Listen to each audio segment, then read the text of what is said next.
को भी absent हो जाते हैं। हाँ करते हैं, कई बार कुछ बच्चे करते हैं। और लेट चलिए, so now let me start the screen share. आगे बढ़ाते हैं हमारी कहानी को एंड डायरेक्टली स्टार्ट करते हैं। So in the last class if you remember we have done the autoimmunity, हमने वहां पे कर लिया था पिछले क्लास के अंदर। Along with that we have also, चलो अभी ध्यान दो यहाँ पे, अभी कमेंट मत करो, चलो ध्यान दो यहाँ पे। Along with that we have done your active passive immunity, हमने वहां पे देख लिया था। We have also understood the allergy. तो ये कुछ हमने टर्म्स हमारे पिछले क्लास में हमने पढ़ लिए थे, देख लिए थे।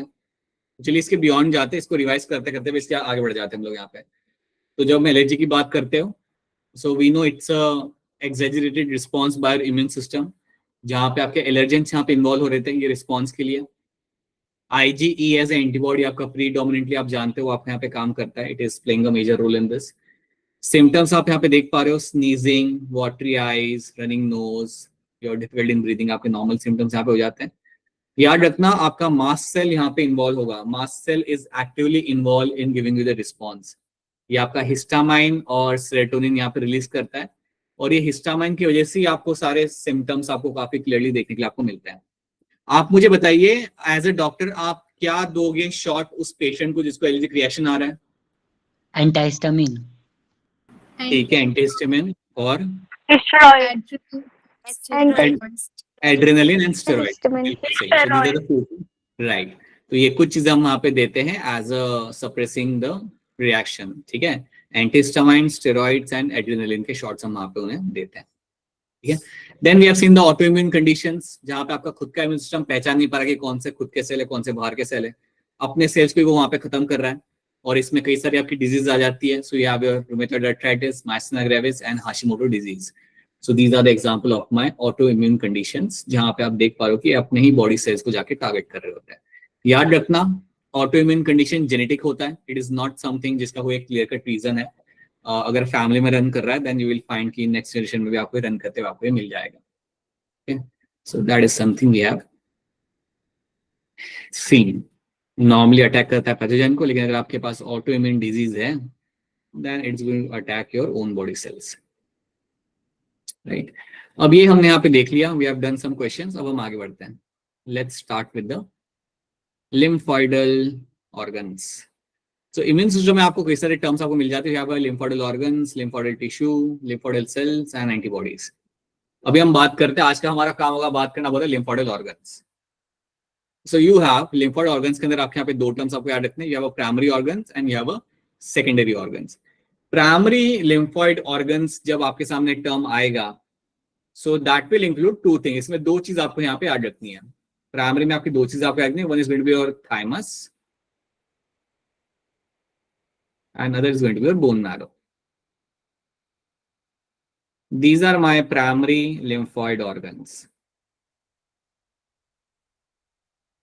thymus and bone marrow.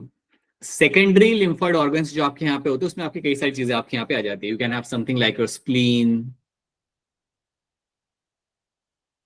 you will have something like your tonsils जो आपके बकल कैविटी में आपको यहाँ पे मिलता है, so you'll have tonsils. You will have something like your malt, mucosa associated lymphoidal tissue, जिसके बारे में हम सेपरेटली अलग से पढ़ेंगे वहां पे।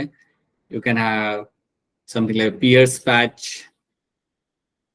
पैच आपको यहाँ मिलेगा। तो ये कुछ आपके यहाँ पे होते हैं सेकेंडरी लिम्फोइड ऑर्गन्स। अब पहले हम यहाँ पे समझते हैं कि प्राइमरी सेकेंडरी में मेजर डिफरेंस यहाँ पे क्या है। प्राइमरी में आपका आ रहा है thymus and bone marrow. Thymus and bone marrow आपका जाना जाता है as a primary lymphoidal organ because यहाँ पे आपके होता है maturation of my lymphocytes. So आपके T cells and B cells का मैच्योरेशन आपका होगा थाइमस एंड बोन मैरो के अंदर। ये बात याद रखना, आपका T cells and B cells का मैच्योरेशन आपका होता है थाइमस एंड बोन मैरो के अंदर। And then secondary lymphoid organs जो आपके यहाँ पे है, वहां पे आप mature T cells and B cells को आप वहां पे रिलीज करते हो। तो आप ऐसे सोचो कि अगर समझो आप एमबीबीएस कर रहे हो कॉलेज से, तो आपके कॉलेज से एमबीबीएस करने के बाद आप अलग अलग सेक्टर में चले जाओगे। आप में से कुछ लोग होंगे जो गवर्नमेंट हॉस्पिटल में जॉब करेंगे, आप में से कुछ लोग होंगे जो जाएंगे आर्मी में जाके लाइक मेडिकल ऑफिसर की तरह वहां पे काम करेंगे। Some of you will join pharmaceutical companies, कुछ होंगे जो रिसर्च में चले जाएंगे। So your college, MBBS college is a site जहां पे आपका मैच्योरेशन हो रहा है, जहां पे आपका डिफरेंशिएशन हो रहा है। Bone marrow and thymus are those locations. Bone marrow and thymus आपके प्राइमरी लिम्फोइड ऑर्गन्स जो है यहाँ पे आपके बी सेल्स और टी सेल्स मेच्योर होते हैं। तो ये बात आप जहन में बिठा लो कि B cells and T cells का मैच्योरेशन आपका होता है आपके थाइमस एंड बोन मैरो के अंदर, राइट। और वहां पे जब ये सेल्स बन जाते हैं, मेच्योर हो जाते हैं, then you send them to a specific locations. Spleen हो गया, टॉन्सिल्स हो गया, पियर्स पैच हो गया, जो कि इंटेस्टाइन में होता है। इन लोकेशंस पे आप उन्हें भेज देते हो जहां पे वो जाके अपना काम करेंगे। सो ये बात आपको इस तरीके से आपको याद रखनी है, ठीक है। So let me show you over here. So primary organs में आपका बोन मैरो थाइमस आ गया। याद रखना, they will undergo maturation and differentiation in bone marrow and. So ये जो लोकेशन है आपके यहाँ पे आपको मिलता है maturation of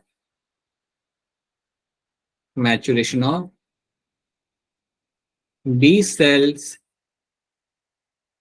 and T cells takes place. Maturation of B cells and T cells takes place in the bone marrow and the thymus.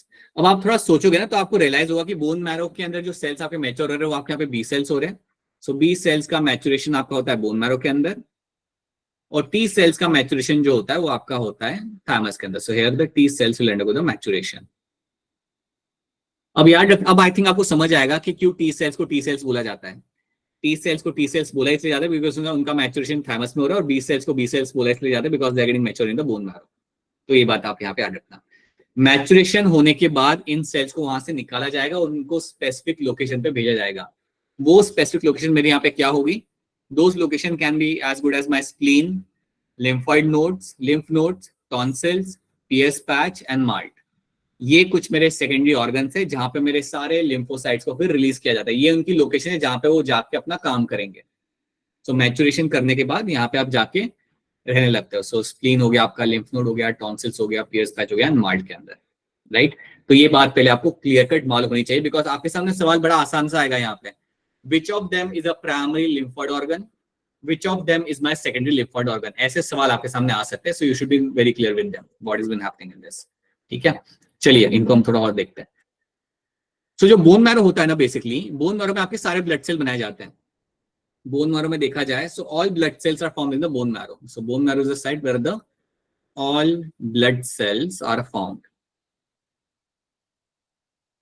सारे ब्लड सेल्स आपके यहाँ पे बनाए जाते हैं।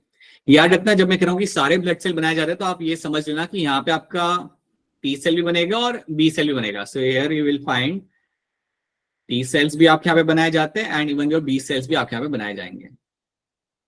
बट आपको याद ही रखना है कि इवन दो ये दोनों सेल यहाँ पे बन रहे हैं, टी सेल यहाँ पे मेच्योर नहीं होता। टी सेल आपका यहाँ से जाएगा सीधे थाइमस के पास, it will go towards the thymus, और थाइमस पे जाने के पास या थाइमस के पास पहुंचने के बाद it will undergo the maturation. जबकि बी सेल जो आपका यहाँ पे वो यहाँ पे रहेगा। बी सेल आपका रहता है बोन मैरो के अंदर ही, और वहां पे वो आपका मैच्योर होगा। सो it will mature in the bone marrow itself. यही चीज मैं आपको पहले वाली स्लाइड में भी आपको बता रहा था, ठीक है। So it's a main lymphoidal organ and all blood cell including lymphocytes are produced over here. Thymus याद रखना, इट्स अ बायलोब्ड ऑर्गन। ये आपके हार्ट के पास में आपको मिल जाएगा। बायलोब्ड होता है ये, हार्ट के पास में आपको मिलता है। आपका जो स्टर्नम बोन होता है उसके पीछे होता है ये, right. It's bilobed, located near the heart beneath the breastbone, that's a sternum। अब एक बात याद रखना कि आपका जो थाइमस यहाँ पे आपका जो सेकेंडरी लिम्फोइड ऑर्गन है, इसका साइज बचपन में जो आपको मिलता है वही साइज एडल्ट में आपको नहीं मिलता। सो बेसिकली होता क्या है, ये ऑर्गन का साइज छोटा होते जाता है with the course of time.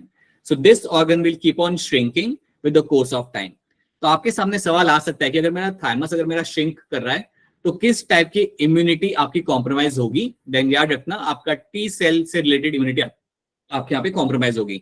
सो अगर आपका थाइमस अगर आपके यहाँ पे श्रिंक कर रहा है, then you will have a T cell related immunity या सेल मीडिएटेड इम्यूनिटी जो आपकी हो रही होती है वो आपकी कॉम्प्रोमाइज होती है आपके ईयर के साथ, आपके एज के साथ साथ। तो ये बात आपको याद रखनी है। ये सामने आपके सामने एक क्वेश्चन आ सकता है that in the babies will have a much more larger thymus, लेकिन with the course of age इसका साइज डिक्रीज होगा, इसका साइज श्रिंक होगा। सो ये बात याद रखना, quite large at the time of a birth but keeps reducing in size with the age. तो अगर आप किसी 80 इयर्स के पर्सन का अगर आप थाइमस देखोगे या 10 साल के लड़के का अगर आप थाइमस देखोगे तो आपको काफी सिग्निफिकेंट डिफरेंस आपको मिल जाएगा। तो इससे याद रखना कि अगर ये डिफरेंस क्रिएट हो रहा है देन उससे आपकी इम्यूनिटी भी आपकी थोड़ी यहाँ पे कम होती है। So that is something you have to know. Okay, so that is the story of the thymus, secondary lymphoid organ. Then you have bone marrow जो मैंने आपको बताया था, यहाँ पे आपके सारे सेल्स बनते हैं एंड टी लिम्फोसाइट्स भी, सारे लिम्फोसाइट्स आपके यहाँ पे बनते हैं. ओके. Then spleen. स्प्लीन आपका यहाँ पे आपका बीन शेप्ड ऑर्गन है जो राजमा जैसा यहाँ पे आपको दिख रहा है. अब स्प्लीन जो आपको यहाँ पे ऑर्गन आपको यहाँ पे दिख रहा है, याद रखना, दिस इज द ऑर्गन जहां पे आपको कई सारे लिम्फोसाइट्स मिलते हैं and you also find a large number of phagocytes. जब भी आपके सामने फैगोसाइट टर्म आएगा, आपके दिमाग में एक सेल आना चाहिए and that is going to be your macrophages. Macrophages are the best example of my phagocytic cells. ठीक है, which you have already seen in the last class. ठीक है, तो ये भी आपको वहां पे मिल जाते हैं. अब स्प्लीन के बारे में एक और बात याद रखना कि ये काफी ज्यादा आरबीसी को स्टोर करके रखता है. काफी ज्यादा आरबीसी को ये स्टोर करके रखेगा. इसके अलावा इसका काम ये भी होता है कि अगर कोई ब्लड में अगर पैथोजन आ गया तो स्प्लीन में वो पहुंचेगा तो उसे वो खत्म करता है. It will neutralise the pathogen. अब एक बात याद रखना, आपके जितने भी सेकेंडरी लिम्फोइडल ऑर्गन्स हैं उनका काम यही होता है, ट्रैक करना पैथोजन को, कैप्चर करना और इम्यून रिस्पॉन्स देना. कैप्चर करना पैथोजन को, इम्यून रिस्पॉन्स देना, that is the only thing they will do over there. ठीक है, so act as a filter of the blood by trapping blood borne pathogen microorganism. Blood borne microorganism को यहाँ पे वो trap करता है. ट्रैप करेगा, जनरेट करेगा immune response. That is what they will do over there. And इसके साथ साथ has a large reservoir of erythrocytes. इसके पास आरबीसी का अमाउंट काफी ज्यादा ये रखता है. या मैं कहूंगा स्प्लीन का काम होता है स्टोर करके रखना आरबीसी को. स्प्लीन का काम होता है आरबीसी को स्टोर करके रखना. सो बेसिकली अगर कभी आपके बॉडी में ब्लड प्रेशर कम हो गया या आपके बॉडी में थोड़ा सा ब्लड का लॉस हो गया, एक्सीडेंट हो गया, तो स्प्लीन से थोड़ा आरबीसी आप ब्लड के अंदर रिलीज करते हो ताकि आप अपने ब्लड प्रेशर को मेंटेन कर पाओ. तो ये बात भी आपको कहीं ना कहीं मालूम होनी चाहिए. ठीक है, it's a large reservoir for my erythrocytes and these are the few things you have to know in this, right? So that is for my spleen, again one of my lymphoidal organ. Then you have lymph nodes. अभी आपके body में होता है lymphatic system. So in the body you will have the, ये जो पूरा network है ना आपका यहाँ पे पूरा ग्रीन कलर का जो नेटवर्क यहाँ बना के रखा हुआ है, that network is going to be a network of my lymphatic system. This is a network for my lymphatic system का, ये मेरा यहाँ पे नेटवर्क है. अब इस नेटवर्क के अंदर आप देखोगे आपको कुछ यहाँ पे बल्जिंग स्ट्रक्चर्स आपको यहाँ पे दिख रहे हैं. Some bulging structures you are finding over here. तो जो बल्जिंग स्ट्रक्चर्स जो आपको यहाँ पे दिख रहे हैं ना, ये जो बल्जिंग स्ट्रक्चर्स आपको यहाँ पे दिख रहे हैं, these are called as my lymph nodes. इनको हम बोलते हैं यहाँ पे as a lymph nodes. You call them as a lymph nodes. ठीक है, इनको हम बोलते हैं यहाँ पे as a lymph nodes. So ये लिम्फ नोड्स जो होते हैं यहाँ पे भी आपको लिम्फोसाइट मिलेंगे. बेसिकली आपको यहाँ पे भी बहुत सारे लिम्फोसाइट्स मिलते हैं और उनका भी काम सेम ही रहता है, ट्रैप करना पैथोजन को and to give the response. Okay, so small solid structures located at different points are along the lymphatic system which are my lymph nodes, जो आप यहाँ पे देख पा रहे हो. Traps the antigen and gets into a lymph, that gets into a lymph and the tissue fluid. उस हर एक एंटीजन को ये ट्रैप करता है जो टिश्यू फ्लूइड या लिम्फ में आता है and then will generate a response. Traps antigens activate lymphocytes present there and causes the immune response. Same चीज हर कोई यहाँ पे यही कर रहा होता है.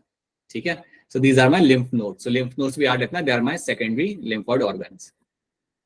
Then tonsils. आई थिंक आपने किसी ना किसी ने सुना होगा कि कई बार बच्चों के टॉन्सिल्स निकालने पड़ते हैं. समटाइम हैपेंस, या टॉन्सिल्स आती है. ओके, दीज आर टॉन्सिल्स भी जो आपके होते हैं, they are my lymphoid tissues.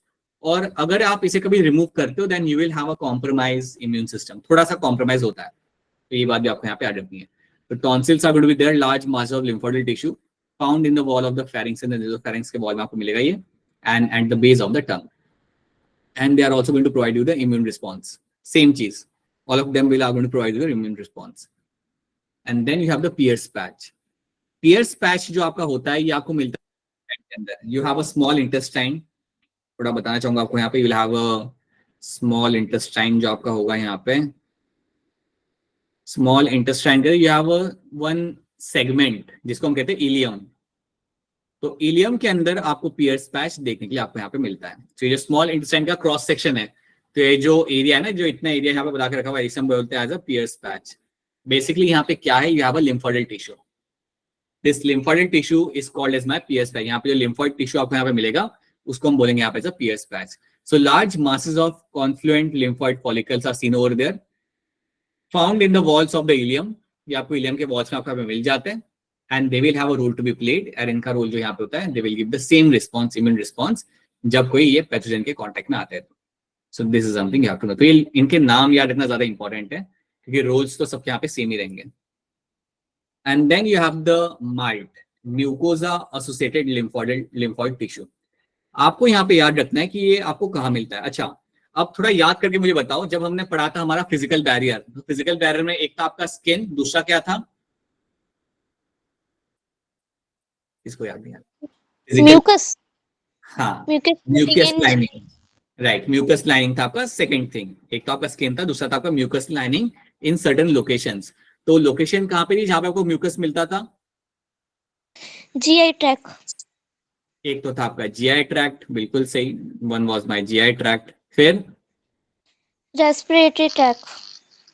बिल्कुल सही. Other was my respiratory tract, बिल्कुल सही. So we are having GI tract, then we are having the respiratory tract. और एक और लोकेशन जो मेरा यहाँ पे आएगा वो क्या आएगा? Urogenital track. Urogenital track. Urogenital tract.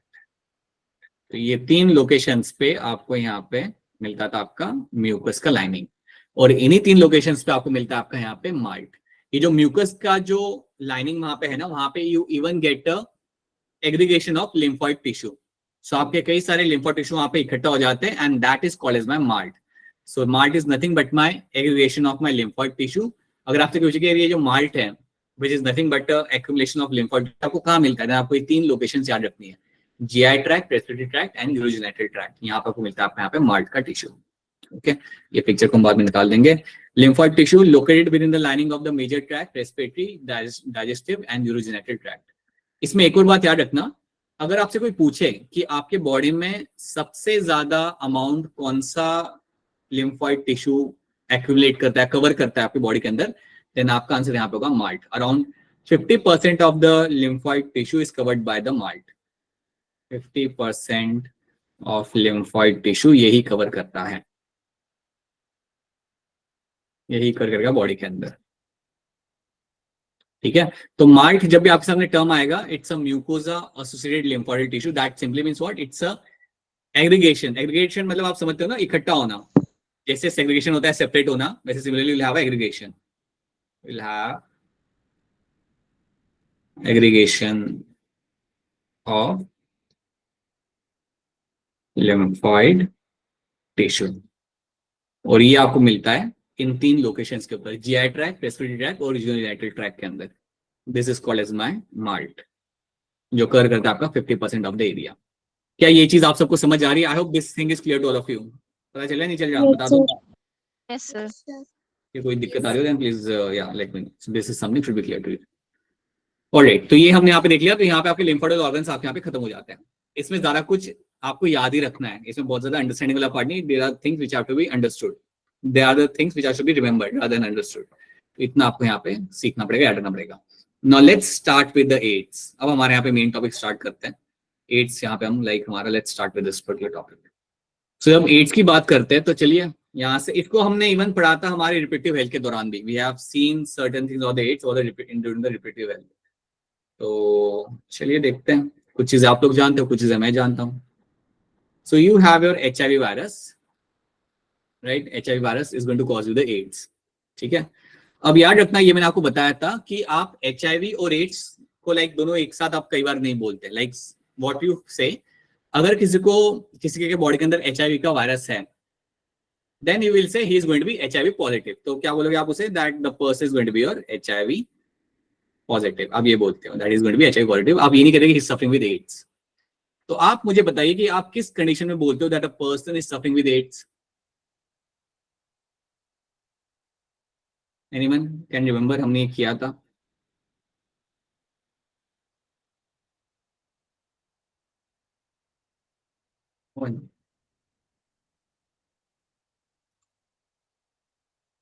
Sir जब वो किसी भी डिजीज से नहीं लड़ पाएंगे तब.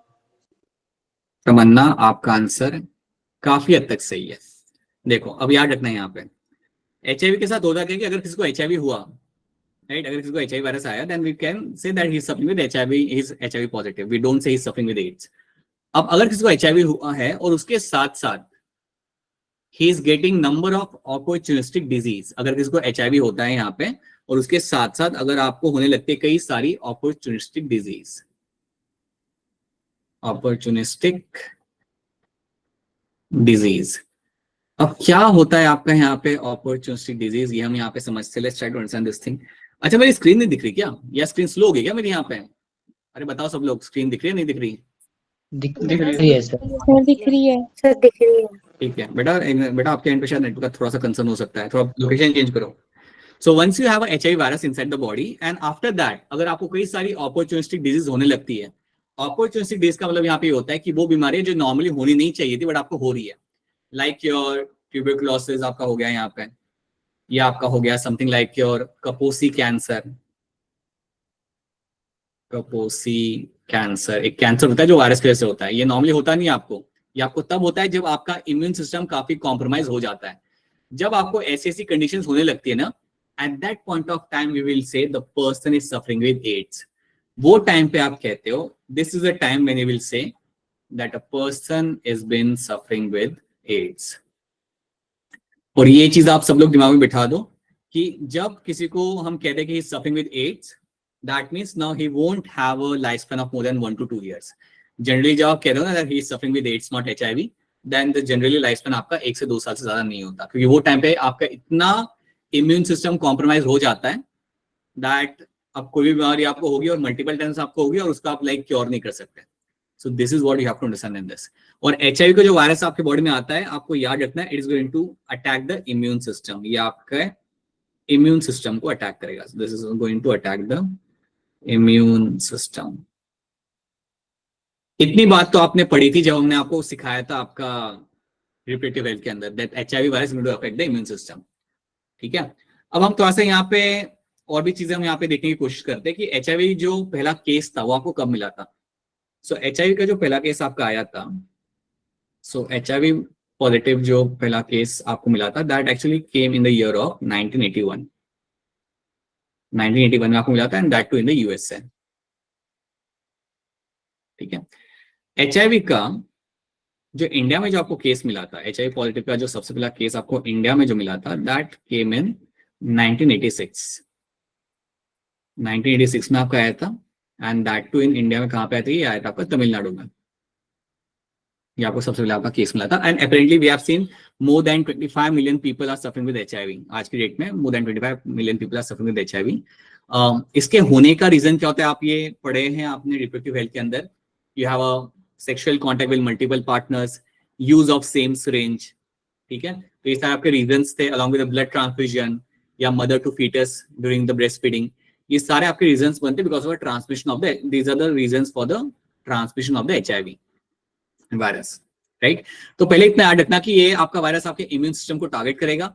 आप एड्स और HIV अलग चीज होती है। Basically someone suffering with HIV, you can not say suffering with AIDS, but अगर उसे वो सारी बीमारी होने लगती है which are like you call them as a opportunistic disease.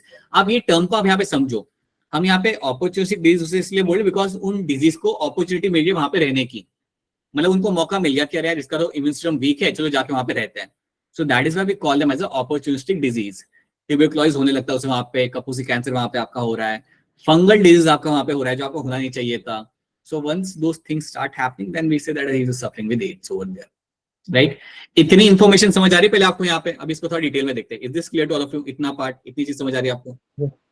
Yes Yes, sir.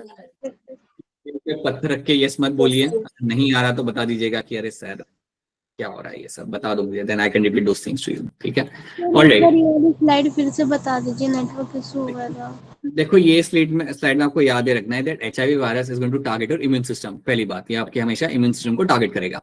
दूसरी चीज, HIV एंड एड्स हम दोनों टर्म्स को एक साथ कब हम यूज नहीं करते, मतलब अब if someone is suffering with HIV then we don't say suffering with AIDS. वो हम कब बोलते हैं? When we say that person is suffering with AIDS, जब उस HIV वाले पेशेंट को होने लगती है कई सारी बीमारियां जिसे हम कहते हैं as a opportunistic disease. For example tuberculosis, Kaposi cancer, fungal infection, अगर ये सब होने लगता है then we say then the case is suffering with the AIDS, then वो हम कहते हैं that he is suffering with AIDS। और जब मैं टैग करता हूँ ना किसी person that he is actually terminally ill with the AIDS, then that means he won't have a longer lifespan, he has roughly 1 year or 2 year to survive, that's it। ठीक है, पहला केस आया था USA के अंदर, दूसरा case आया था आपको इंडिया में, लाइक इंडिया में जो पहला केस था वो था आपका 1986 के अंदर इन तमिलनाडु, और पहला केस था USA में। सही डेट याद करनी है क्या? बोलो अभिषेक बोलो। सही डेट याद करनी है क्या? डेट, हाँ ये डेट याद रख लेना, एक दो ही तो डेट है, डेट भी नहीं है, ईयर है। अभिषेक कर लो याद, याद रहता है ना कौन से ईयर में कौन सा इंडिया वर्ल्ड कप जीता था, तो ये भी याद रह जाएगा। Okay, now let's try to understand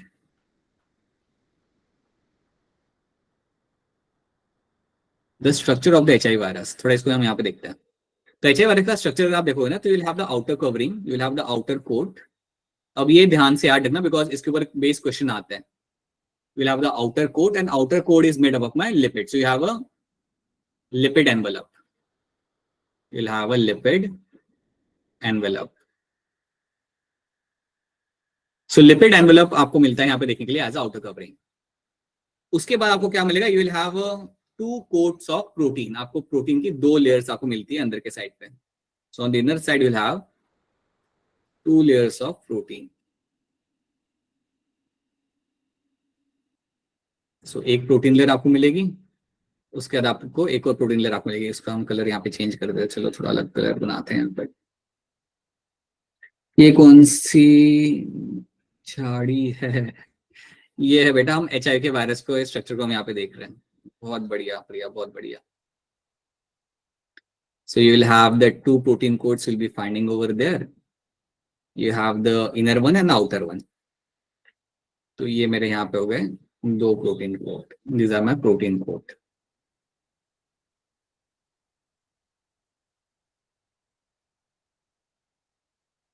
अब इनर साइड पे आपको यहाँ पे क्या मिलेगा? On the inner side you will have, अब ध्यान से याद रखना, अंदर वाले एरिया में आपको मिलेंगे आपके दो स्ट्रैंड्स आरएनए के। You have two strands of RNA over there. So you have two strands of RNA and they're my single-stranded RNA molecule. So these are my single-stranded RNA molecule. Single-stranded RNA. आपसे पूछा जाएगा कि single strand RNA के आपको कितने filament आपको मिल रहे हैं यहाँ पे, देन आपका आंसर यहाँ पे हमेशा रहेगा 2. So single stranded RNA molecule के आपको यहाँ पे दो फिलामेंट आपको यहाँ पे मिलेंगे, देखेंगे। So we'll have two filament will be seen over there. So we'll have two filaments will be seen in that over here. इसके साथ एक और चीज आपको यहाँ पे मिलती है देखने के लिए। Along with this, you will find one more thing in this. You will find the presence of a enzyme. एक एंजाइम आपको यहाँ पे मिलेगा, उसके भी दो मॉलिक्यूल आपको यहाँ पे मिल जाएंगे, and that enzyme is called as my reverse transcriptase. ये एंजाइम क्या है, आपने कभी सुना है? पहले पढ़ाया था आपको, याद करो। This enzyme is called as my reverse transcriptase.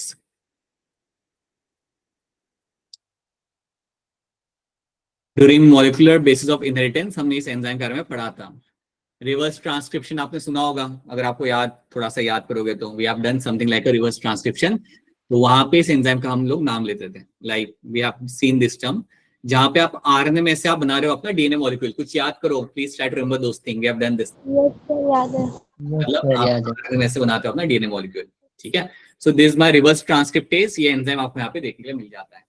तो इतनी बात पहले तो आपको यहाँ पे याद रखनी है, the structure will have this things. RNA molecule आपको मिलेगा, that's a single stranded RNA molecule, दो फिलामेंट आपको यहाँ पे दिख रहेंगे इसके। Reverse transcriptase as a enzyme आपको यहाँ पे मिल जाएगा। आउटर कोट आपको मिलेगा आपके लिपिड का, सो लिपिड एनवेलप आपको यहाँ पे मिलता है देखने के लिए। एंड उसके बाद दो प्रोटीन की कोट आपको यहाँ पे अंदर के साइड पे आपको मिल जाएगी। This is the structure of my HIV virus. ये मेरा यहाँ पे स्ट्रक्चर है, मेरे यहाँ पे एचआईवी वायरस का। This is the structure of my HIV virus का। स्ट्रक्चर आपको इस तरीके से आपको मिलेगा। अब इसमें एक और बात याद रखना कि अगर आप आउटर स्ट्रक्चर को अगर आप थोड़ा ध्यान से देखोगे ना, तो आपको ऐसे स्पाइक्स मिलेंगे। आपको आउटर स्ट्रक्चर के अंदर कुछ ऐसे स्पाइक्स बने हुए मिलेंगे, and it is seen throughout the structure. अब थ्रू आउट द स्ट्रक्चर हम इसे बनाएंगे नहीं, बट याद रखना you have some spikes will be seen. ये जो स्पाइक्स आपको यहाँ पे मिल रहे हैं ना, इनको हम कहते हैं, these are the spikes which are made up of my glycoprotein. ये मेरे बने हुए हैं मेरे यहाँ पे ग्लाइकोप्रोटीन से। तो इतनी बात पहले आपको यहाँ पे याद रखनी है, that you have RNA molecule, दो स्ट्रैंड्स से आपके यहाँ पे, and you have the enzyme, और ये बाकी की चीजें आपको यहाँ पे याद रखनी है। आपका जो एचआईवी वायरस है, इसको हम इवन बोलते हैं यहाँ पे as a retrovirus. HIV virus को आप इवन कहते हो यहाँ पे एज अ रिट्रो वायरस।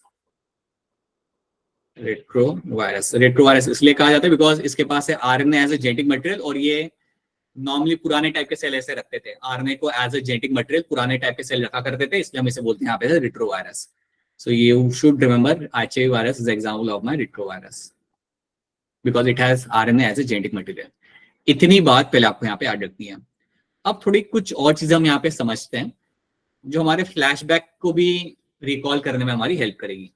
अच्छा, मुझे अभी एक बात बताओ आप लोग, तो याद करके बताना, अगर आपके बॉडी के अंदर कोई बैक्टीरिया आया, अगर आपके बॉडी के अंदर कोई बैक्टीरिया आता है घूमते फिरते हुए, तो आपका कौन सा इम्यून सेल इसको देख के अलार्म रेज करता है? कौन सा इम्यून सेल था आपका यहाँ पे जो इसको देखता है बैक्टीरिया को एंड देन अलार्म रेज करता है? Sir T helper helper cell, right. So T helper cell इसको यहाँ पे देखेगा, टी हेल्पर देखेगा कि अरे ये तो कुछ बाहर से आ चुका है, एंड देन वो यहाँ पे अलार्म रेज करेगा। और अलार्म रेज करना मतलब ये क्या रिलीज करेगा यहाँ पे?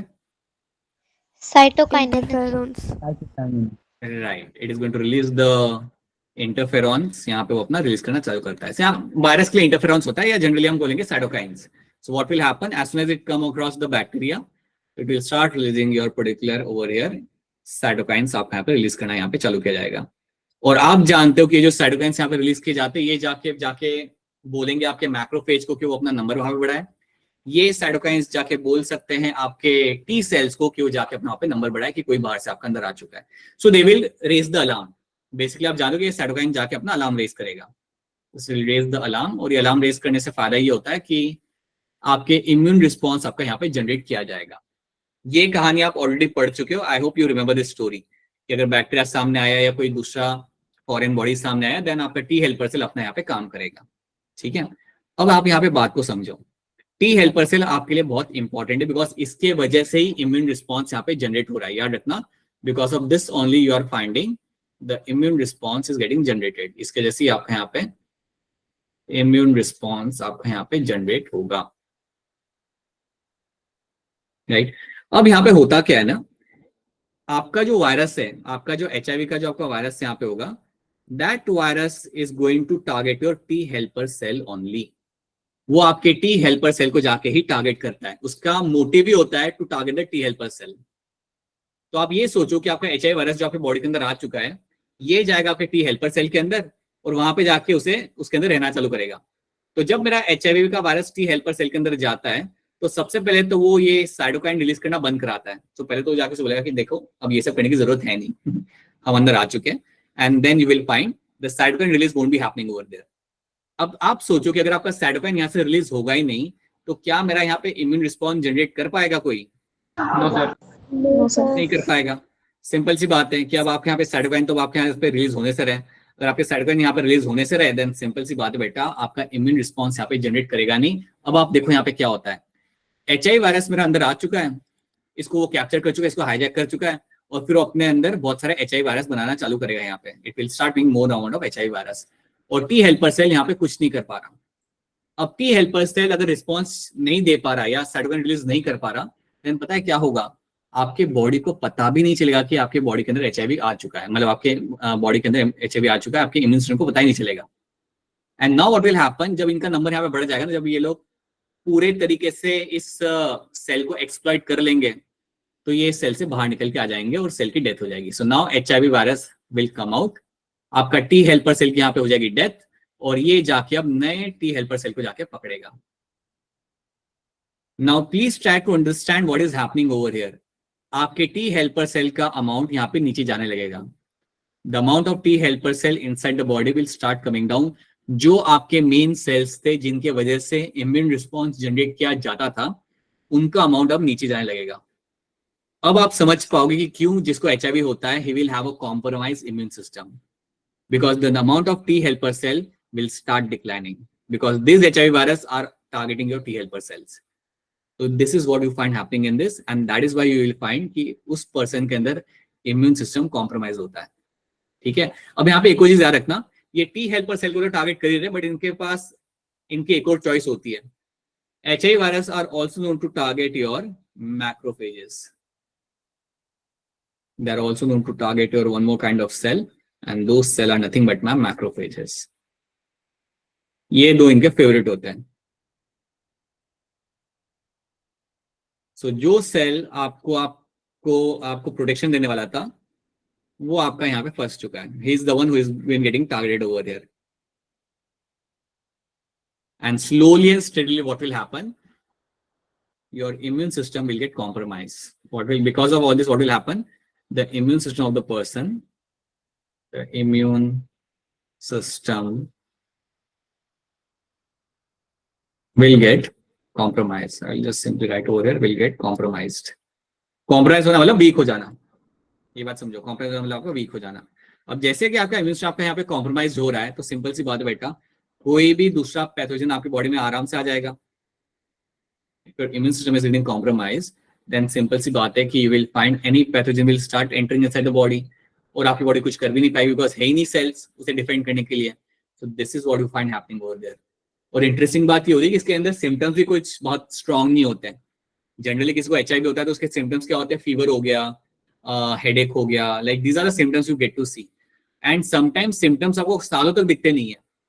HIV इन्फेक्शन होने के लाइक 5-6 साल बाद आपको सिम्टम्स दिखते हैं. एंड टिल देन इमेजिन कि आपका HIV का इतना स्ट्रेन फैल चुका होता है बॉडी के अंदर, और इतने आपके T हेल्पर सेल कम हो चुके होते हैं दैट उसके बाद you find the symptom which are very severe one suddenly. तो ये बात आपको यहाँ पे याद रखनी कि इस तरीके से वो आपके इन सेल्स को यहाँ पे टारगेट करता है. अब एक और चीज आप यहाँ पे याद रख लेना कि ये जो मेरे T हेल्पर सेल है और जो मेरे मैक्रोफेजेस जो यहाँ पे है, इनके लिए एक कॉमन टर्म हम यहाँ पे यूज करते हैं. दीज टू सेल्स, इनके लिए हम एक कॉमन टर्म यहाँ पे यूज करते हैं, and that term here is called as my CD4 cells. इनके लिए मैं एक यहाँ पे कॉमन टर्म यहाँ पे यूज करूंगा, and that common term is called as my CD4 cells. ये CD4 क्या होता है हम इस लेवल पे हम आपको नहीं सिखाते हैं, राइट? बट यार इतना इन दोनों सेल्स को हम इवन कह सकते हैं CD4 सेल्स. ठीक है, मैक्रोफोर. तो आपके सामने सवाल आ सकता है, HIV virus target CD4 cells, then that statement is true, क्योंकि मैक्रोफेज को भी हम CD4 सेल बोलते हैं और T हेल्पर सेल को भी हम CD4 सेल बोलते हैं. So they are known to target my CD4 cells. तो ये चीज आप दिमाग में बिठा लो. ठीक है, अब पहले ये बताओ, क्या ये स्लाइड पे जो आपको समझा रहा हूँ, क्या आपको ये सब चीजें समझ आ रही है यहाँ पे? Yes, sir. Yes, sir. Yes, sir. I hope it's clear to all of you, right? और कोई चीज समझ नहीं आ रही तो पूछ लो, be very vocal and ask कि सर ये वाला चीज समझ नहीं आया. इसलिए मैंने आपको HIV, जब मैं आपको इम्यून सिस्टम समझा रहा होता हूँ तो इसलिए मैं आपको समझा दूं कि T हेल्पर सेल क्या कर रहा होता है एक्चुअली में. वो एक बहुत मेन पार्ट प्ले कर रहा होता है, रोल. अगर वो नहीं होगा देन सब चीजें कोलैप्स होंगी, and the same thing is happening over there. This is what something you have to understand. अब देखते हैं कि आपका बेसिकली HIV आपकी बॉडी में क्या कर रहा होता है, बट उसके पहले देखो यहाँ पे स्ट्रक्चर क्या है. So now you can see the structure. अब ये जो नाम इसमें देख रखे हो, इतने नाम आपको डिटेल वाले याद नहीं रखने हैं, बस आपको बेसिक चीज याद रखनी है. ये जो स्ट्रक्चर आपके सामने बना के रखा है, दैट्स अ स्पाइक, जो मैं आपको बता रहा था. दिस इज द स्पाइक, जो किससे बना होता है? अरे ग्लाइकोप्रोटीन. ग्लाइकोप्रोटीन. ग्लूकोज खा के बैठा करो क्लास के अंदर. खा पी के आया गोड़ा क्लास के अंदर आप लोग थोड़ा सा. ऑलराइट, ये पर्पल वाली चीज यहाँ पे क्या है? यहाँ पे पर्पल वाली चीज आउटर कवरिंग है, ये क्या है आपकी, किससे बनी हुई है? Lipid. Right, that's a lipid से बना हुआ आपका एनवेलप है आपका यहाँ पे. So that's a lipid envelope. ठीक है, and then you can see the protein की दो कोटिंग मैंने बना के रखी हुई है, ये ग्रीन वाली एंड येलो वाली, जिसके नाम आपको याद नहीं रखने. And then you can see 2 strands of RNA molecule, single stranded RNA के 2 फिलामेंट आपको यहाँ पे दिख रहे हैं. And you can also see एक छोटा सा पर्पल कलर का आपका यहाँ पे जो है, that is going by reverse transcriptase enzyme. ठीक है, तो याद रखना. एक और एंजाइम यहाँ पे है इंटीग्रेज करके, बट अभी उसके बारे में बात नहीं करेंगे. आप फिलहाल के लिए इतनी चीजें याद रखना है इसके अंदर. First of all you have to know all this amount of things. तो ये सब हमने यहाँ पे देख लिया. Now let's try to understand कि HIV वायरस करता क्या है सेल में आने के बाद. तो अज्यूम करो कि आपके पास है यहाँ पे सेल जो हैप्पीली अपना लाइफ एंजॉय कर रहा था यहाँ पे, बट एज यू नो कुछ ना कुछ तो होना ही है. बट T हेल्पर सेल ने कभी ये नहीं सोचा होगा कि HIV का स्ट्रेन आएगा. वो सोचता होगा कोई भी आएगा आज मैं उसे पकड़ लूंगा और उसे बाहर निकाल दूंगा. उसे क्या ही मालूम था कि कोई आने वाला है और उसको ही टारगेट करेगा. तो इमेजिन T हेल्पर सेल के अंदर आपका यहाँ पे आता है आपका HIV का वायरस, आप यहाँ पे आके बैठता है. पहले तो ये है मेरा HIV का वायरस, जिसके अंदर मेरा यहाँ पे होगा viral RNA. You know that you have the RNA, right? That's a genetic material, so you have this RNA. सो अंदर जो आएगा आपका यहाँ पे, लिख देता हूँ यहाँ पे HIV. मैं तो आप बोलोगे सर ये कौन सा बिस्किट यहाँ पे बना के रखा हुआ है? This my HIV. एंड अब यहाँ से आप रिलीज करोगे आपका यहाँ पे वायरल RNA. तो आपका यहाँ पे वायरल RNA आपका यहाँ पे अंदर आ चुका है. सो this is my viral RNA जो यहाँ पे अंदर पहुंच चुका है. अब याद रखना आपका जो वायरल RNA यहाँ पे होगा, इसको हम कन्वर्ट करेंगे इनटू योर वायरल DNA. तो वायरल आरएनए जो आपके सामने यहाँ पे है, इसको कन्वर्ट किया जाएगा इनटू द वायरल डीएनए के अंदर. This will convert into your viral DNA. अब एक बात बताओ, ये वायरल आरएनए को मैंने वायरल डीएनए में कन्वर्ट किया, ये कन्वर्ट करने के लिए मेरा कौन सा एंजाइम मेरी यहाँ पे मदद करेगा? ट्रांसक्रिप्टेज. पूरा नाम बोलो बाबा, पूरा नाम बोलो. Reverse transcriptase.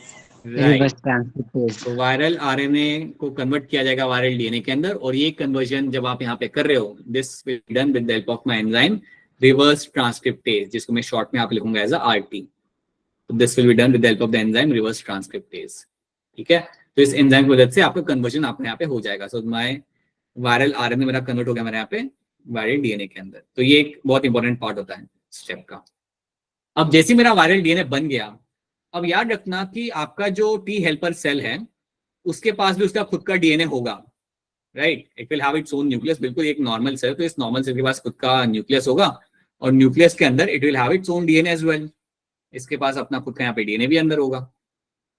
अब जो वायरल डीएनए जो आपको यहाँ पे बना है, जो वायरल डीएनए आपका जो बना है आपका वायरस का, वो इनकॉर्पोरेट किया जाएगा जीनोमिक डीएनए के अंदर. So the DNA you have in the cell, that is my genomic DNA. ये है मेरा यहाँ पे जीनोमिक डीएनए, और इस जीनोमिक डीएनए के अंदर हम हमारा वायरल डीएनए इनकॉर्पोरेट करेंगे या इंटीग्रेट करेंगे. So now this viral DNA जो हमने यहाँ पे बनाया था, ये वायरल डीएनए जाके लग जाएगा आपके जीनोमिक डीएनए के अंदर. So it will go and get itself attach in the genomic DNA. तो ये जाके जीनोमिक डीएनए में जाके लग गया. बस अब हो गया आपका हाईजैक कंप्लीट. आपके वायरस ने आपके डीएनए को कर लिया यहाँ पे हाईजैक. अब एक बार उसने यहाँ पे हाईजैक कर लिया, अब वो बनवाएगा जो उसे बनवाना है. Now understand what will happen. आपका जो वायरल डीएनए है वो आपके ही जेनेटिक मशीनरी को यूज कर रहा है, और उसे यूज करके अपने काम की चीज बना रहा है यहाँ पे. So that is something it will doing. और उसने आपके सेल को यहाँ पे हाईजैक कर लिया, अपने डीएनए को उसने आपका हाईजैक कर लिया. सो याद रखना, viral DNA will get itself integrate into the genomic DNA. So viral DNA will get itself integrate into genomic DNA, right? अब यहाँ पे क्या होगा कि आप यहाँ पे बनाओगे कई सारे viral DNA, sorry viral RNA आप यहाँ पे बनाते हो. सो आपने उसे लगा दिया अपने डीएनए को जीनोमिक डीएनए के साथ. अब इसी डीएनए के अंदर आप करोगे अपना ट्रांसक्रिप्शन ट्रांसलेशन, और फिर उसमें से आप बना के निकालोगे कई सारे आपके viral RNA and viral proteins. अब इसी जीनोमिक डीएनए को यूज करके हम बनाएंगे हमारे कई सारे viral RNA, and similarly we'll also make a huge amount of my viral protein as well. और इसी तरीके से हम कई सारे दोनों को कंबाइन करके हम बना पाएंगे हमारे कई सारे नए HIV virus. So in a matter of no time आपका सेल मशीन बन जाता है, और वो मशीन आपको बना के देगा कई सारे HIV के स्ट्रेन्स. That's it. और कुछ नहीं, आपके HIV वायरसेस में से बनेंगे. तो ऐसे ये घर के अंदर आया, हाईजैक किया, और उसके बाद you will find a huge amount of HIV virus will be formed over there. अब कई सारे HIV वायरस आपके यहाँ पे बनने लगे हैं, और ये बनाते रहेगा और कुछ नहीं करेगा, बस यही बनाते रहेगा. और ये तब तक बनाते रहेगा जब तक सेल की एनर्जी पूरी एग्जॉस्ट नहीं हो जाती. एक बार उसने पूरे सेल को अच्छे तरीके से एक्सप्लॉइट कर लिया, देन इसके बाद ये HIV वायरस यहाँ से बाहर निकलेंगे, और जैसे ये बाहर निकलेंगे वो टाइम पे सेल की डेथ हो जाएगी. So this HIV virus will come out, और जैसे ये बाहर आ गया, देन इसने एक ही काम करना है, it will go and target some new cells. ये दूसरे टी हेल्पर सेल को जो वहां पे घूम रहा होगा उससे जाके वो पकड़ेगा, या मैक्रोफेज को जाके वहां पे जाके वो पकड़ लेगा. तो ये बात आपको यहाँ पे याद रखनी है. This is one thing you should be very clear with. यहाँ पे होता क्या है HIV वायरस के अंदर, याद रखना, it will have the viral RNA. RNA आप डायरेक्टली डीएनए में लगा नहीं सकते, तो आप पहले क्या करोगे, आप आरएनए को कन्वर्ट करोगे अपने डीएनए के अंदर. So viral RNA will convert into viral DNA, और ये करने के लिए आपका जो एंजाइम हम यहाँ पे इस्तेमाल कर रहे हैं, that is my reverse transcriptase. Enzyme मैं यहाँ पे यूज करूंगा, that is going to be, और लिख देता हूं मैं अपना यहाँ पे, this is my reverse transcriptase. और एक बार इसको आपने कन्वर्ट कर लिया, देन आपने कुछ नहीं करना, आपने हाईजैक करना है अपने जीनोमिक डीएनए को. सो रिवर्स ट्रांसक्रिप्टेज आपने यहाँ पे बना लिया, मतलब ये एंजाइम आपने यूज करके बना लिया viral DNA, and now it will incorporate itself into the genomic DNA. और उसके बाद कुछ नहीं होगा, उसके बाद बनेगा आपका बहुत ज्यादा viral RNA and viral protein, and that is how you will make a huge amount of HIV virus. ये होता है सेल के अंदर. This is something you have to know. तो यहाँ पे जो की पॉइंट्स आपके यहाँ पे ये रहेंगे कि आरएनए को डीएनए में कौन कन्वर्ट कर रहा है, रिवर्स ट्रांसक्रिप्टेज, और फिर वो उसे इंटीग्रेट करेगा आपके जीनोमिक डीएनए के अंदर. ठीक है, अब इतना अगर याद रख सकते हो तो एक और चीज याद रख लो, अगर आपको वायरल डीएनए को लगाना है अपनी जेनेटिक डीएनए के अंदर, तो आपका यहाँ पे एक एंजाइम आप यहाँ पे इस्तेमाल कर सकते हो, and that is my integrase, that is your integrase. अगर इतना याद रख पाते हो तो इतना भी याद रख लो कि ये जो वायरल डीएनए ना, इसको मुझे यहाँ पे चिपकाना है जेनेटिक डीएनए के अंदर, तो उसके लिए एंजाइम यूज करूंगा मैं यहाँ पे इंटीग्रेज, जो आप यहाँ पे देख सकते हो। दिख रहा है यहाँ पे इंटीग्रेज एंजाइम, ये देखो यहाँ पे ऊपर लिखा हुआ इन लोगों ने, so you have Yes, this sir. Integrase enzyme over here. इसका इस्तेमाल इसलिए किया जाता है, तो अगर इतना याद रख पा रहे हो देन इतना तो याद रख सकते हो आप लोग। सो पहले ये बताओ, क्या इतनी बात आप सबको यहाँ पे समझ आ रही है? Is this thing clear to all of you? Yes, sir. Yes, sir. Yes sir. चलो ठीक है, एक बार फिर रिपीट करता हूँ अंशिका आपके लिए। सो यहाँ पे HIV वायरस, वो आपका सेल के अंदर आएगा, टी हेल्पर सेल के अंदर वो आएगा, अंदर आने के बाद याद रखना वो अपना क्या अंदर रिलीज करेगा, वायरल आरएनए को, और यही वायरल आरएनए अब ये कन्वर्ट किया जाएगा वायरल डीएनए के अंदर with the help of the enzyme reverse transcriptase. इस एंजाइम की मदद से आप आरएनए को डीएनए में कन्वर्ट करोगे। एक बार आपके यहाँ पे डीएनए बन गया वायरल डीएनए, इस डीएनए को हम लगा देंगे हमारे जीनोमिक डीएनए के अंदर, so it will integrate itself into genomic DNA. और उसके बाद क्या होगा, इस जीनोमिक डीएनए के थ्रू हम पूरा ये मशीनरी यूज करेंगे, जीनोमिक डीएनए को लगा दिया हमने वहां पे, अब हम यूज करेंगे हमारी जेनेटिक मशीनरी, मतलब जो भी सेल के पास राइबोसोम्स है, ट्रांसक्रिप्शन फैक्टर है, इन सबको हम यूज करेंगे to make huge amount of viral RNA and viral proteins. और जब हमने वायरल प्रोटीन और वायरल आरएनए बना दिया तो ऑब्वियसली हमने यहाँ पे हमारा HIV का वायरस हमने यहाँ पे बना लिया। Once have made the HIV का virus, then they will just increase in number and then they will come out and they will affect the another cell. So ये चीज आपको होते हुए आप यहाँ पे मिल जाती है। यही चीज आप यहाँ पे देख सकते हो, ये इनसाइड की पिक्चर है जो आप यहाँ पे देख सकते हो। The same thing we have done over there, same thing is happening in this. So this is something you have to be very much clear with. इस तरीके से वो अपना नंबर यहाँ पे बढ़ाता है, राइट? अब याद रखना, इतनी बात तुमने याद रख ली तो दो इंपॉर्टेंट पॉइंट्स हमने यहाँ पे सीख लिए, दो इंपॉर्टेंट सेगमेंट्स हमने यहाँ पे देख लिए। HIV का स्ट्रक्चर क्या होता है और वायरस अंदर आके यहाँ पे क्या करता है, ये तो चीज हमने यहाँ पे देख ली। अब देख लेते हैं कुछ वो चीज जो आप ऑलरेडी जानते हो पहले तो, जैसे कि HIV फैलता कैसे है, how the transmission of HIV happens. तो ट्रांसमिशन के लिए एक आप यहाँ पे रीजन होता है, आप यहाँ पे sexual contact with multiple partners, so you have a sexual contact with multiple partners can be one of the reason.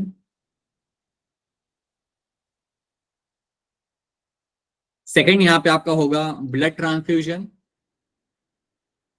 अगर ब्लड ट्रांसफ्यूजन के लिए कोई जाता है, अगर उस ब्लड के अंदर इट इज कंटेमिनेटेड, मतलब उस ब्लड के अंदर यह कंटेमिनेशन ऑफ HIV स्ट्रेन, तो ये फैल सकता है। So blood transfusion with contaminated, so यहाँ पे ब्रैकेट में लिख देता हूँ, the blood has to be contaminated. अगर हुआ तो ये बीमारी आपकी फैल सकती है।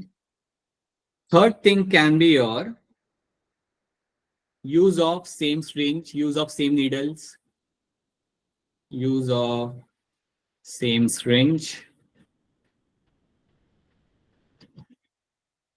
अब ये जनरली होते हुए आपको तब मिलता है जहां पे लोग are going to be drug abusers. जो लोग ड्रग अब्यूजर्स होते हैं वो लोग सेम syringe यूज कर रहे होते हैं, they are not in a conscious state to have this thing in their head, use a different syringe obviously, so they are going to be using this same syringe या same needles को अगर use करें then there is a chance of having this HIV। तो वहां पे भी HIV के cases आपको काफी ज्यादा मिल जाते हैं जहां पे लोग सेम syringe को यूज करते हैं, mainly drug abusers. Okay, and then you also have mother to foetus via placenta. So mother to foetus via placenta, ये ट्रांसमिशन आपका हो सकता है। These are the ways through which you can find this disease will get transmitted. अब याद रखना, ये भी जानना बड़ा जरूरी है आपके लिए कि अगर किसी को HIV है, अगर आप उसका खाना खा रहे हो, उसके साथ अगर आप चाउमीन शेयर कर रहे हो या अगर उसका पिया हुआ पानी अगर आप पी रहे हो, तो वैसे HIV आपका स्प्रेड नहीं होता। ये बात भी जाननी उतनी इंपॉर्टेंट है जितना जानना कि कैसे स्प्रेड हो रहा है, right? So if someone is suffering with HIV, you can actually be a friend of that particular person without giving a second thought, because HIV वैसे टच से स्प्रेड नहीं होता, सेम वाटर पीने से शेयर नहीं होता, सेम खाना खाने से शेयर नहीं होता। It is only getting transmitted via blood or a semen. So that should be clear to all of you, because HIV strain से ज्यादा ह्यूमन सोसाइटी में जो स्टिग्मा होता है HIV को लेके वो ज्यादा डेडली होता है, right? So people have less information. They generally isolate such kind of people from the society. without understanding anything, and that is much severe to kill a person than HIV itself. So basically stigma से पहले वो चीज ही खत्म करती है, isolation ही खत्म करता है person को. So please understand those things, that these are the things also important to understand, that ये कैसे फैलता है and कैसे नहीं फैलता, right? Because see sometimes happens कि अगर कोई blood transfusion के लिए कोई गया हो and unfortunately उसे जो blood मिला वो contaminated था, तो उसकी तो कोई गलती है नहीं ना उसके अंदर, and he is suffering with HIV. So you also have to understand those things as well. Those aspects is also something you have to understand, considering you are like the future of the country. That's why. So these are the few things you have to understand here. Okay, in some reasons से आपका यहाँ पे होता है आपका transmission. So I hope these are the points which are very very clear to you. This is the reason for my transmission. ये आपका main component है आपके HIV का. These are the main things of the HIV. जैसे कि आपका ये structure आपका हो गया, कैसे आपके बॉडी के अंदर जा रहा है, कैसे काम कर रहा है, and how does T helper cell का इंपॉर्टेंस यहाँ पे क्या था वो हमने यहाँ पे देख लिया. They are called as my CD4 cells also, macrophage and T helper cells, and then you have this basic understanding of the HIV यहाँ पे. ठीक है, क्या इतनी इंफॉर्मेशन आप सबको समझ आ रही है? I hope it's clear to all of you यहाँ तक वाली information. Yes, sir. Yes, sir. Yes, sir. ठीक है, now let's have a look at this few things. अब यहाँ पे हम देखते हैं यहाँ पे क्या लिखा हुआ है. So it's a deficiency of immune system, not a congenital disease. ये कोई जेनेटिक कंडीशन आपके यहाँ पे नहीं होती, तो ये भी याद रखना. ये आपको मिलती है throughout the course of time. आपने अगर कोई इवेंट आपके बॉडी साथ होता है then you get this disease. Syndrome means group of symptoms. ठीक है, प्लीज याद रखना HIV एंड एड्स को हम कब ये टर्म्स को यूज करते हैं. एड्स टर्म आप तब यूज करते हो when someone has a HIV plus opportunistic disease, तब हम वो एड्स वाला टर्म आप यूज करते हैं. Genetic material first time rooted 1981 में आपको मिला था यूएसए के अंदर. ट्रांसमिशन कैसे हो रहा है यहाँ पे? Sexual contact with infected person by transfusion of contaminated blood and by sharing the infected needle as in the case of the intravenous drug abuser. ठीक है, from infected mother to her child through placenta is also one of the reason over here. Mycobacterium tuberculosis cause करता है, याद होगा आपको यहाँ पे. टॉक्सोप्लाज्म, protozoan, bacteria, फंगा, ये सारी डिजीज आपके अंदर होने लगती है अगर आपको if you have a very compromised immune system, right, जो HIV के अंदर आपका होता है. And then I will say that a person is suffering with AIDS. देन मैं कह सकता हूं that yes, person is suffering with the AIDS condition. हाँ, ये याद रखना आप HIV को कैसे डिटेक्ट करते हो. HIV को डिटेक्ट करने के लिए आपका एक टेक्निक होता है, इसे हम कहते हैं ELISA, एंजाइम लिंक्ड इम्यूनोसॉर्बेंट एसे. आप सब लोग ये टेक्निक रन करोगे. अगर आप में से कोई भी चाहे MBBS कर रहा है या कोई दूसरा नॉन मेडिसिन अगर फील्ड में भी अगर आप जाते हो, जैसे कि लाइफ साइंस में भी अगर आप जाते हो, तो आपको ये टेक्निक सिखाई जाती है, एंजाइम लिंक्ड इम्यूनोसॉर्बेंट एसे. ये वो टूल है जिसके थ्रू आप पता लगा सकते हो that a person is suffering with HIV और नॉट. जैसे आपका विडाल टेस्ट होता है. विडाल टेस्ट कौन सी डिजीज के लिए होता है? टाइफाइड. Typhoid. उसी तरीके से ELISA होता है आपके HIV के लिए. So enzyme linked immunosorbent assay is a test which is been done for the HIV के डिटेक्ट करने के लिए. Treatment of AIDS is been done with the anti retroviral drugs. याद रखना आपका यहाँ पे क्योर नहीं है. HIV does not have any cure, but आप कुछ ड्रग्स यूज कर सकते हो जिससे आपका जो इन्फेक्शन स्प्रेड होने का जो रेट है वो थोड़ा आपका कंट्रोल किया जा सकता है. तो उसे हम बोलते हैं यहाँ पे as anti retroviral drugs. So anti retroviral drugs दिए जा सकते हैं पेशेंट को so that you can have slight control over the spreading of the disease. But याद रखना इसका कोई क्योर नहीं है, ये दिमाग में बिठा लो आप लोग. There is going to be no cure for HIV. Okay, so yeah, but you can have these drugs over here which can be taken.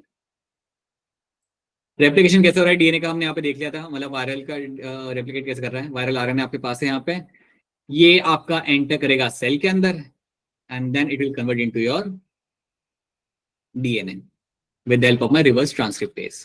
ठीक है, and the process is called as my reverse transcription. Process को हम बोलते हैं यहाँ पे reverse transcription.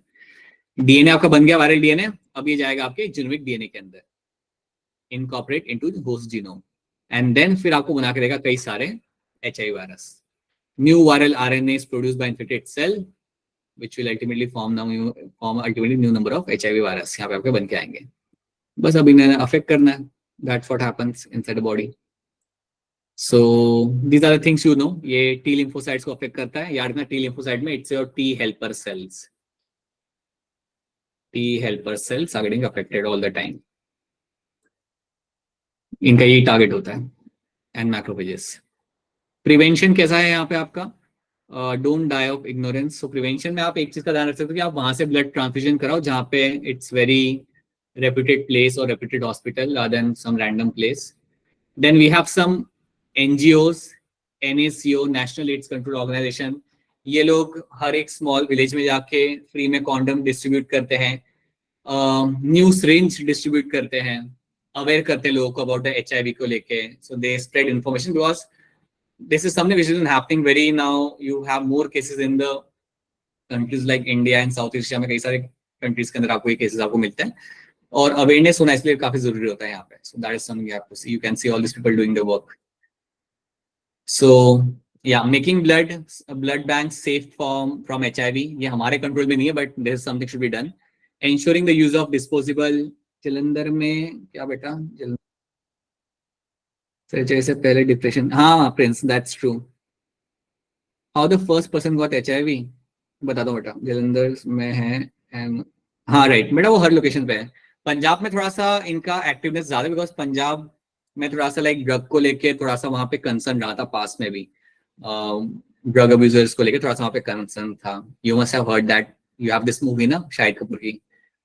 There is a movie on Shahid Kapoor based on Punjab and the drugs over there. So basically वहां पे है. They have this program over there very actively. They are running over there in certain parts of the country. So yeah, it's there. Okay. Question क्या था आपका? How the first one got HIV? हाँ. अभी पहला person को इसको HIV हुआ था ना. So the thing is ना, HIV strain जो आपका था, it is a modified strain. एक और आपका strain होता है जो आपको मिलता है आपके monkeys में.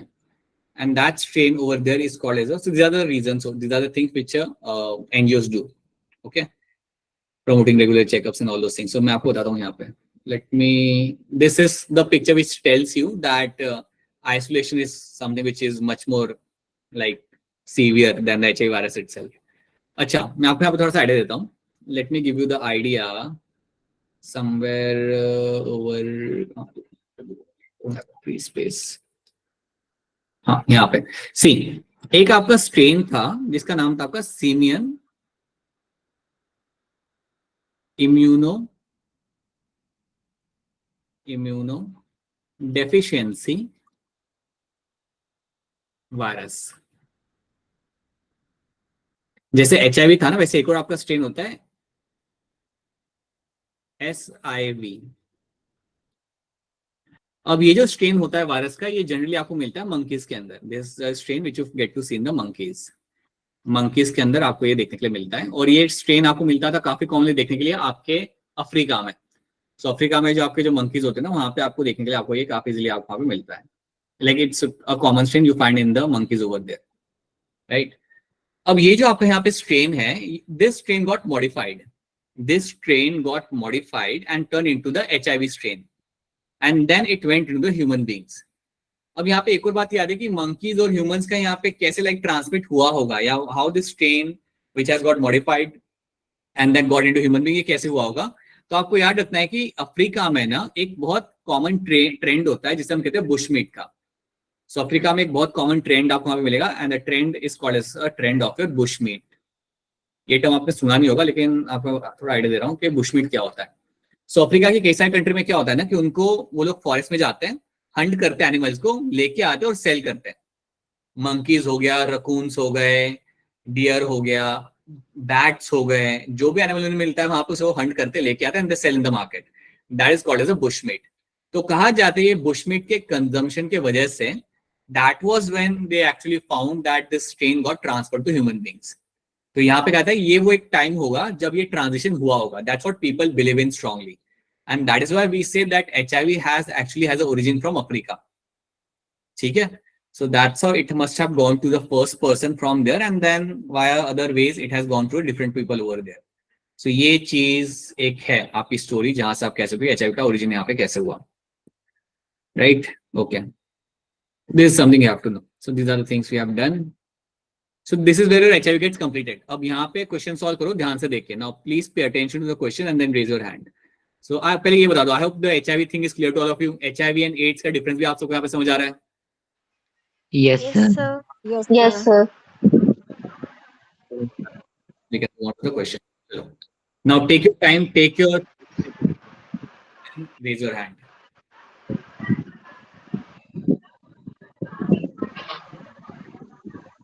दीप्ति आपका माइक ऑन है। दीप्ति मैडम, हाँ जी ठीक है। So now people are raising their hand. बस 2 लोग, बाकी लोग भी बताइए क्या हो सकता है इसका answer. The question is which of the following statement is correct in terms of HIV। Correct statement आपको यहाँ पे बतानी है बेसिकली। देख लो ध्यान से, इतना मुश्किल सवाल है नहीं है। ऑलरेडी डिम्पल क्या लग रहा है इसका आंसर क्या होगा?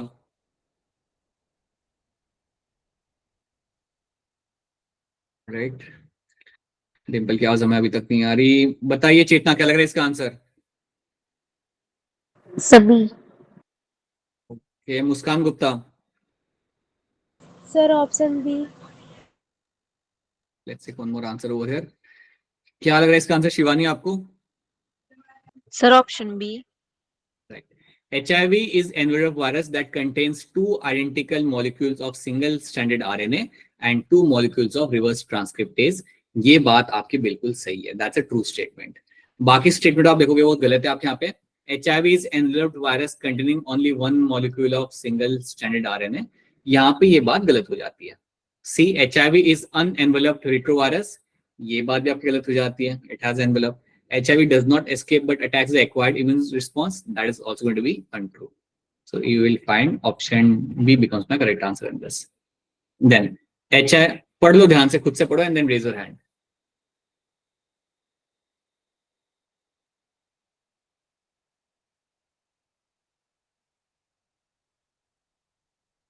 बताइए कोमल शर्मा, क्या लग रहा है इसका answer? Sir option A. Palak, क्या होगा इसका answer? Sir, option A. Muskan? Option A. Muskan, option A के अलावा, टी हेल्पर सेल के अलावा HIV वायरस और कौन से सेल को अटैक करता है? टी हेल्पर सेल के अलावा मुस्कान, और कौन सा दूसरा सेल होता है जिसको HIV का वायरस अटैक करता है? उन्नति आप बताइए, कौन सा दूसरा सेल होता है टी हेल्पर सेल के अलावा जिसको HIV का वायरस अटैक करता है? Alright. Anyone tell me now? Anyone just raise your, just unmute yourself and tell me. Macrophage. Macrophages. Macrophages, Baba macrophages ऐसे भूल नहीं सकते आप लोग। और ये दोनों सेल्स के लिए एक कॉमन नाम भी इन दोनों सेल्स के लिए होता है, वो नाम क्या होता है? CD4 CD4 cells। Four cells. CD4. CD4, call them as a CD4 cell. So ये भूलना मत, ठीक है? Then read the statement correctly and बताइए इनमें से कौन सा करेक्ट स्टेटमेंट आपके लिए यहाँ पे होगा. So take your time and then tell me which is the correct statement.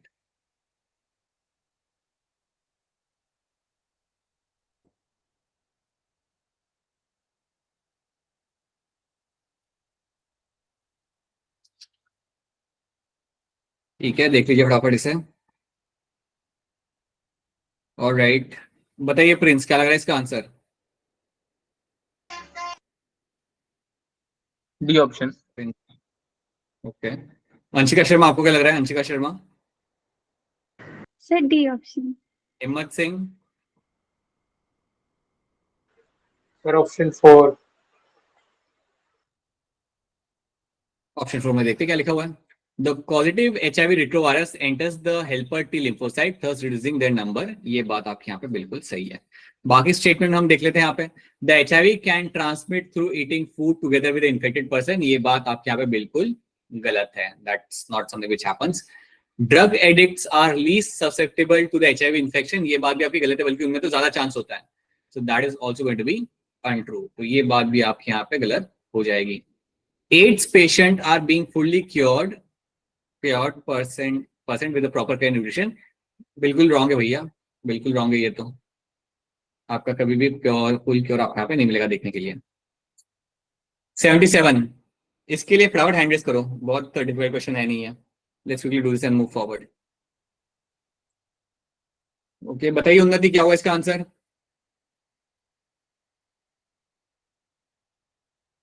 सना, क्या हुआ इसका answer? Sana. Sir option D. And Pooja, क्या लग रहा है इसका आंसर आपको?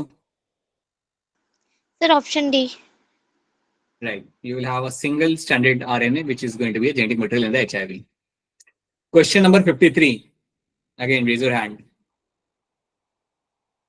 इशिता कुमारी, क्या होगा इसका आंसर?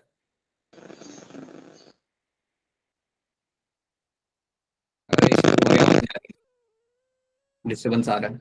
पीयूष, क्या होगा इसका आंसर? बता दो जल्दी. सर 50%. 50% यहाँ पे सही आंसर आपका आ जाएगा. MALT is something which will occupy around 50% of the all the lymphoid tissues, जो मैंने आपको ऑलरेडी ये बताया था. So this is something also to be remembered. ये ध्यान से करना. टेक योर टाइम, जल्दबाजी में मत करना, और ध्यान से इसका आंसर दो सोच के.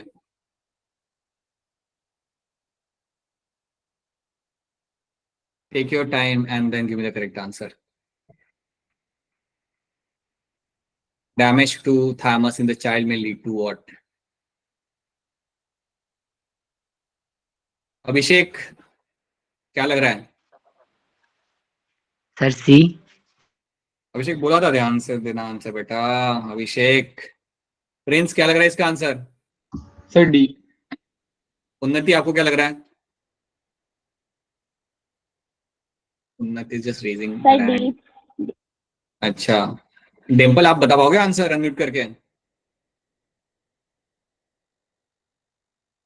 ओके, पीयूष आपको क्या लग रहा है? Sir D. पीयूष बता दो आपको ऑप्शन डी यहाँ पे क्यों लग रहा है? एक्सप्लेन कर दो जल्दी से.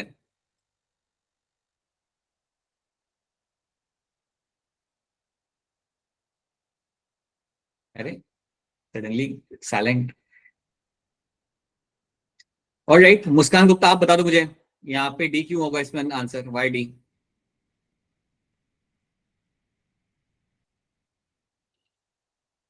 दिल्ली के बच्चे एक्सप्लेन क्यों नहीं कर रहे? क्या हो गया एकदम से?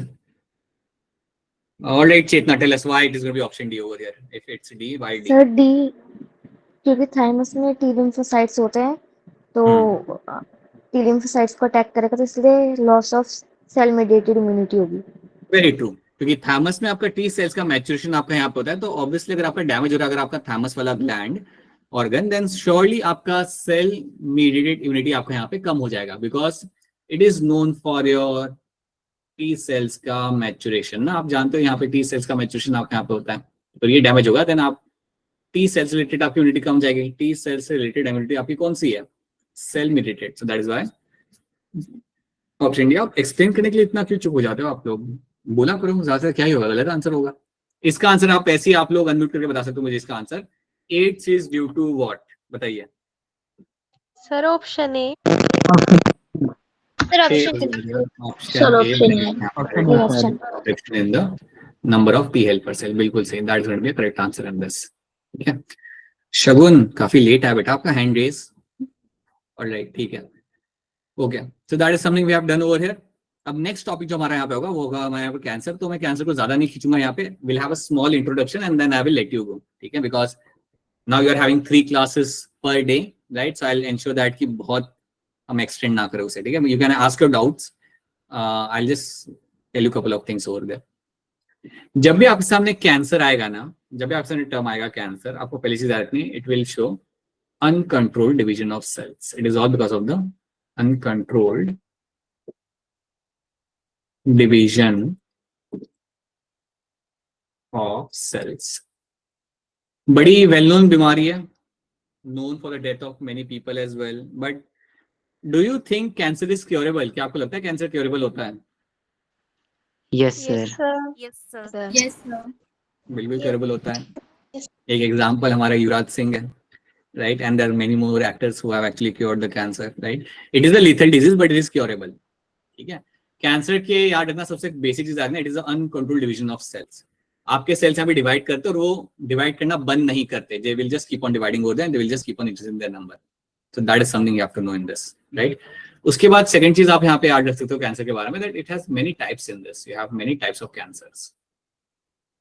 इसको हम डिटेल में समझेंगे कि क्या क्या आपके यहाँ पे टाइम्स हो जाते हैं आपके ट्रीटमेंट में. बताया आपने कुछ चीजें सुनी होगी यहाँ पे. We have seen a treatment like chemotherapy. आपकी एक ट्रीटमेंट होती है जो हम देते हैं कैंसर वाले पेशेंट्स को, या रेडिएशन थेरेपी, राइट?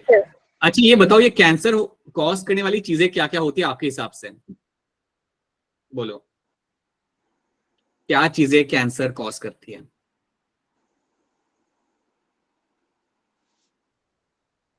मैं बताता हूँ. Pesticides has a potential to cause cancer. Sir smoking जोर से बोलो बेटा, पता नहीं चला. UV rays has a potential to sir cause the cancer. Smoking Smoking, right? Smoking, बिल्कुल, बहुत बढ़िया. Smoking is something which can cause a cancer. Smoking इसलिए because smoking के अंदर आपका सिगरेट में आपका होता है nicotine. Even chewing tobacco is going to cause you the cancer. पता है वो एडवर्टाइजमेंट आ रही है, अगर आप पिक्चर देखने के लिए जाते हो तो पहले वही you get the advertisement Yes, of the sir. people suffering with cancer of esophagus or buccal cavity, right? So tobacco is also going to have a nicotine. This is going to cause a cancer, right? Even मैं बताना चाहूंगा x ray भी cancerous हो सकता है. इसलिए आपको भी नोटिस करना है, जब एक्सरे आप कराने के लिए जाते हो तो वो बहुत लंबे टाइम के लिए प्रोसेस नहीं चलता. It's just a fraction of second and then आपका काम हो जाता है वहां पे. Because if you are someone who has been exposed to X-rays for a longer duration of time, they can make some changes in the DNA which can make cell cancerous. ठीक है. और कुछ जानते हो आप लोग कैंसर के बारे में, और क्या चीजें कैंसर कॉज कर सकती है? Anything else? Fertilizers, all those things, if they become a part of your food chain, if they become a part of your food, they can cause the cancer. So बहुत interesting story है cancer के cases को लेके. और एक person थी आपकी जिनका नाम था रिचेल कार्सन करके. राइट, मेरे बात, मैंने इस बारे में कोई बात कहता नहीं किया था, but yeah there was this person called as my Rachel Carson, जिन्होंने एक बुक लिखी थी साइलेंट स्प्रिंग करके. कभी वक्त मिले नीट एग्जाम के बाद तो पढ़ना. It's a very good book. I'll tell you what she mentioned over there. She actually mentioned the impact of fertilizers and insecticide on the environment. And उनकी स्टडी के दौरान उन्हें ये भी पता चला कि जब ये सब हो रहा था तो उसके जैसे the number of cases of cancer were also increasing because using of this all fertilizers and insecticide in the population. It's a very beautiful book written by Rachel Carson just to explain how environment was getting affected because of all the human induced activities. और उनके काम के करने के बाद actually में लोगों ने एनवायरमेंटल साइंस नाम का एक फील्ड बनाया जहां पे आप स्टडी करते हो how environment is getting affected because of the human induced pressure. So she was the one, because of that a complete branch of science was created, I would say. या लोगों ने ये सोचना चालू किया that our whatever we do has a impact on the environment. So या, one more very well known person, not that well known, मैं तो तुम लोग भी जानते हैं, बढ़िया, you should know about her. All right, so that is something we'll study in detail cancer जब अगली बार हम लोग मिलेंगे क्लास में. अभी के लिए जो बताया गया उतना याद रख लो. HIV आज हमने कर लिया, we have done the immune system हमारा खत्म हो चुका है, right? Now if you have any doubts, specific doubts या कोई क्वेश्चन आते हैं तो आप अपने क्वेश्चन पूछ लो. I'm not going beyond this. हाँ जी मुस्कान, बताइए क्या सवाल है आपका, बोलिए, आप कुछ कहना चाहते हो, बताइए. Tell us Muskan, you have some question I guess. No question. All right, people, if you have any questions or queries, then अपने questions आप यहाँ पे पूछ सकते हो. Now tell me if you have any questions or queries. I'm not going beyond this. आपके questions या doubt रहते हैं वो हम अभी यहाँ पे solve कर लेते हैं. अगर आपका कोई question या query नहीं है, then you can wrap this up. आपका lecture यहाँ पे खत्म होता है. We'll catch you again on Wednesday again. ठीक है? So yeah, if you have no queries, then bye. Good night.